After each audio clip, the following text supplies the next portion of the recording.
안녕하세요, 민티저입니다. 오늘은 인텔 CPU 3개 세대를 모아놓고 얼마나 성능 차이가 있는지를 확인을 해봤습니다. 사실 지금 인텔이 좀 위기죠?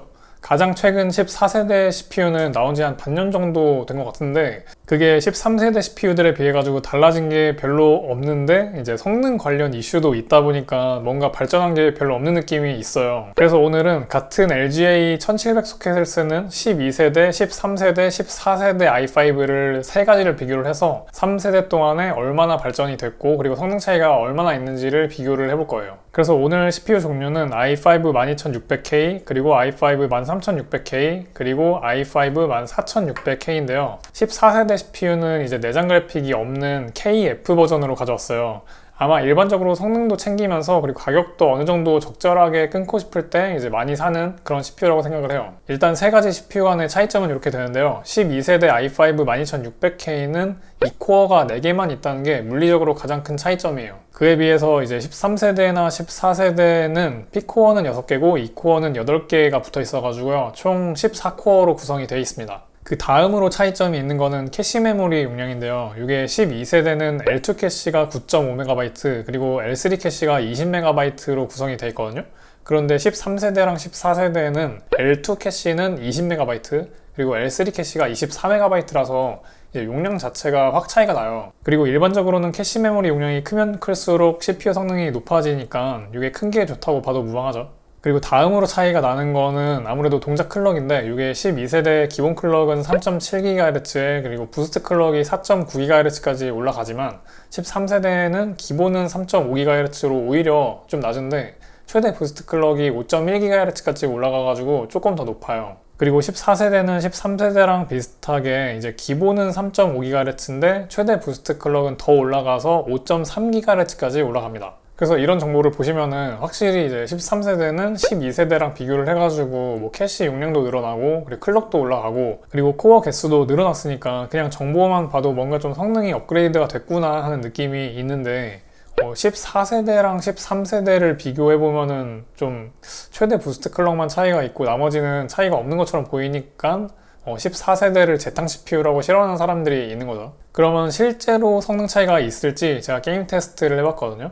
그 테스트는 인텔 베이스라인 프로파일을 기준으로 했습니다. 먼저 배그부터 해봤는데요. 해상도는 풀 HD에 그래픽카드는 지포스 RTX 4080 슈퍼로 했어요. 그래서 왼쪽이 12600K, 가운데가 13600K, 그리고 오른쪽이 14600KF거든요.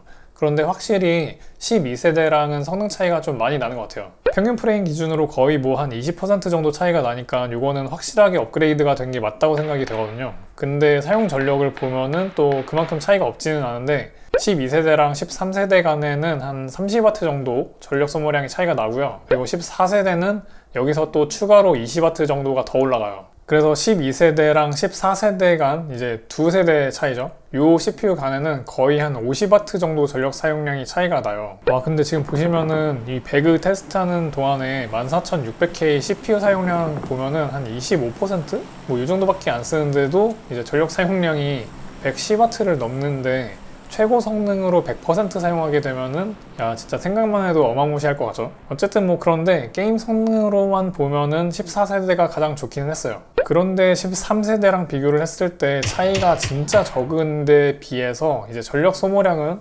생각보다 꽤 있다는 게 맞는 것 같아요. 그리고 다음은 사이버펑크 2077인데 이거는 차이가 훨씬 줄어들었어요.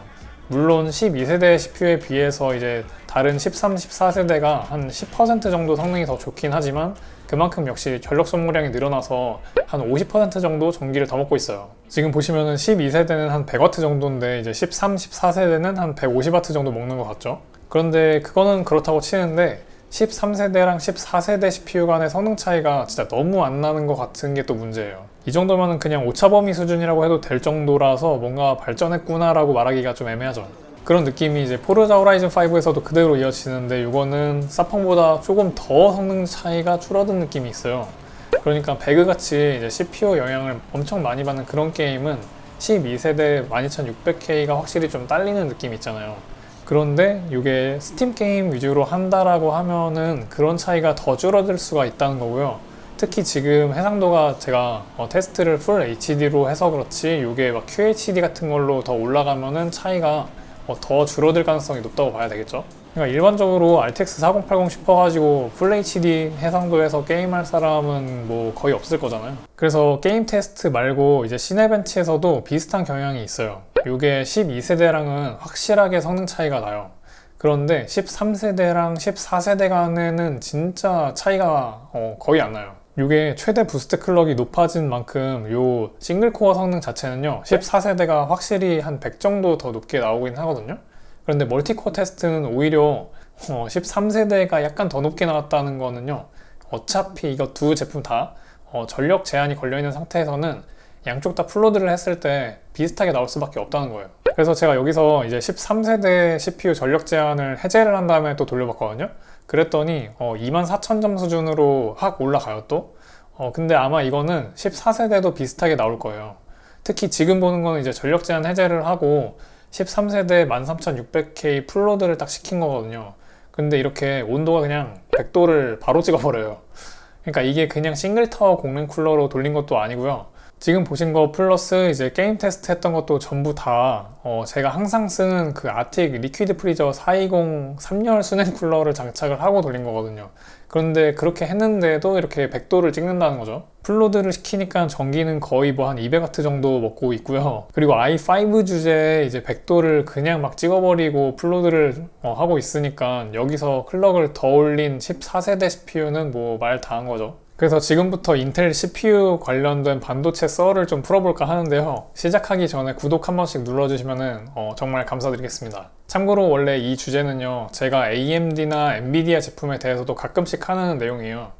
이게 뭐냐면은 1세대나 2세대 전 제품이랑 지금 현 세대 제품을 비교를 하면서 얼마나 성능이 좋아졌을까 뭐 이런 내용이거든요. 그런데 확실히 14세대 인텔 CPU는요 잠깐 좀 제품력이 비는 시간을 견디기 위해서 땜빵으로 나온 제품이라는 느낌이 강해요. 이미 많이 알려져 있지만 이게 인텔 지금 상황이 좀 많이 안 좋은 편이에요. 일단 제품 개발이 제대로 안 되고 있다는 게 문제인 것 같은데요. 아마 내부적으로는 정말 사활을 걸고 열심히 하고 있을 것 같기는 해요. 뭐 제가 인텔 상황을 잘 아는 거는 아니지만 뭐 어쨌든 저도 반도체 관련 업무를 하고 있으니까 대략적으로는 좀 어떤 상황이겠거니 하는 생각은 들어요.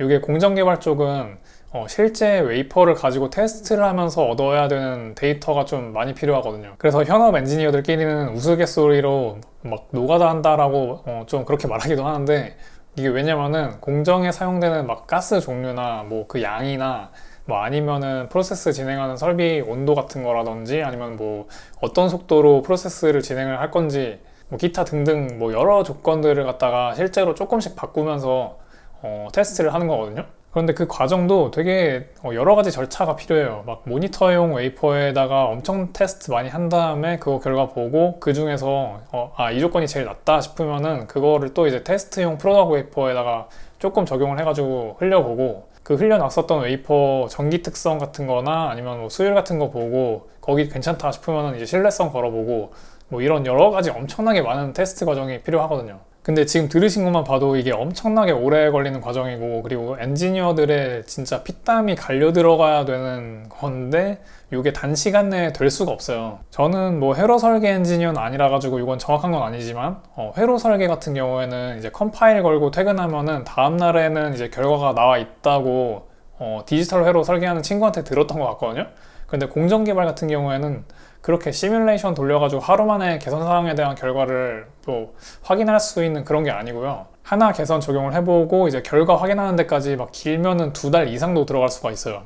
이게 왜냐면은 그 개선 적용한 웨이퍼가 지금 개선 넣은 그 스텝 말고 후속 공정들까지 다 진행을 한 다음에 이제 나중에 가가지고 정기적인 특성이랑 뭐 수율 검사 같은 거 다 해야지 얘가 좋아졌구나 아니면은 아니구나 이런 걸 판단할 수 있기 때문에 그렇거든요. 아무튼 다시 돌아가서 인텔이 이렇게 공정 개발하는 게 힘들어 보이는 거는 제 입장에서 보면 진짜 너무 이해가 가는 느낌이고, 그리고 반대로 말하면은 예전에 막 1년 만에 공정 2개씩 막 개발한다고 그렇게 나와서 이제 CEO가 말씀을 하셨었잖아요.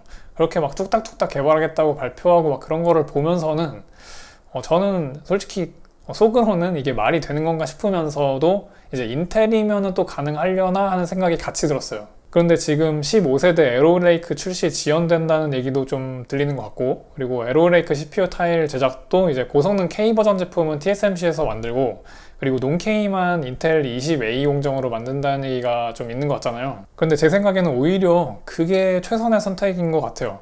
왜냐면은 루머들을 보면은 이미 인텔 20A 공정이 좀 성능이든 뭐 수율이든 뭔가에 문제가 있으니까 TSMC로 가는 거가 아닐까 싶거든요. 만약에 막 20A 공정 개발 상황 좀 막 애매하고 막 그런데 막 그냥 억지로 우리 거로 밀고 나간다 파이팅 뭐 이런 식으로 하다가 만약에 에로레이크도 고꾸라지면은 이제 사람들 인식이 돌이킬 수 없을 정도로 안 좋아질 것 같고요.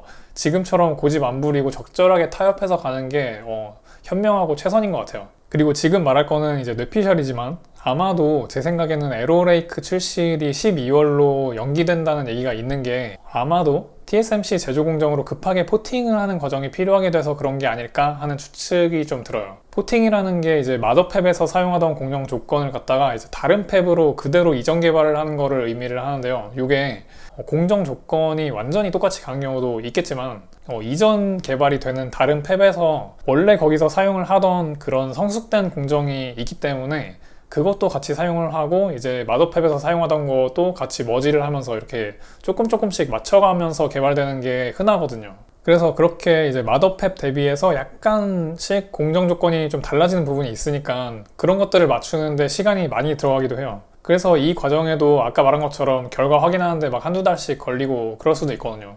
그래서 포팅에도 생각보다 시간이 좀 많이 필요한데 지금부터 막 당장 막 준비하고 이러는 거는 아닐 거고 아마 예전부터 그런 준비는 좀 하고 있다가 이제 인텔 20A 공정 개발이 좀 잘 안 되면은 쓸 카드로 갖고 있지 않았을까요? 뭐 모든 건 이제 실제 제품이 나와봐야 알 것 같기는 해요. 뭐 어쨌든 인텔의 밝은 미래가 좀 있으려면은요 전제되어야 되는 거는 제 생각에는 공정 수준이 빨리 올라와줘야 된다는 부분일 것 같아요. 안 그러면은 앞으로도 이제 계속해서 이런 느낌으로 막 TSMC 공정을 병행 사용을 해야 되는 입장으로 갈 수도 있을 것 같은데 아마 미국은 인텔 제조 능력을 계속해서 키울 생각을 할 거니까 당분간은 좀 돈이 계속 들어가는 거를 감안을 하고 이렇게 팹까지 같이 데리고 가는 거겠지만 만약에 공정 수준이 좀 빨리 못 올라온다면은 팹 쪽은 계속 이제 적자만 내는 모양이 될 거니까 문제가 될 것 같아요. 그래서 그거를 회로 설계 능력으로 커버를 딱 쳐주던지 아니면 공정 개발을 빨리 하던지 둘 중에 한 가지는 해줘야지 인텔의 미래가 좀 밝아질 것 같습니다. 그래서 오늘의 결론은 이렇게 된 거 팹리스로 가자.